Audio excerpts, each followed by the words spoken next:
যে আল্লাহর দেওয়া সম্পদ না হলে আপনি 1 সেকেন্ড না, 1 ন্যানো সেকেন্ড না, 1 মাইক্রো সেকেন্ড চলতে পারেন না।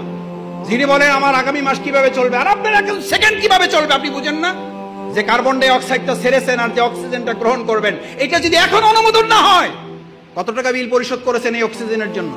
অনলাইনে না অ্যানালগে জমা দেন? কোন অ্যাকাউন্টে জমা দেন? এটা কোন অ্যাকাউন্টে? এত কি ভাবেন ভবিষ্যৎ? ভবিষ্যৎ কি? ভবিষ্যৎ তো অক্সিজেন।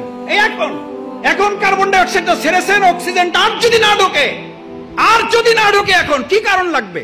পৃথিবীর সমস্ত ডাক্তার একমত হয়ে গেছে, হার্ট অ্যাটাক করে কোনো লোক মারা যায় না, মারা যাওয়ার কারণে হার্ট অ্যাটাক করেছে। স্ট্রোক করে মারা যায় না, মারা যাওয়ার জন্য স্ট্রোক। আল্লাহর কাছে জিব্রাইল আমিন না, আজরাইল জান কবজ করার ফেরেশতাকে বললেন, আল্লাহ এমন দায়িত্ব দিয়েছে, লোকেরা তো আমার সেই পরিমাণ গালাগালি করবে যে এই লোকটার জন্য আমরা মারা যাইতেছি। আল্লাহ তাআলা বলেন, তোমার কোনো অসুবিধা নেই, ব্যবস্থা করে দেবো।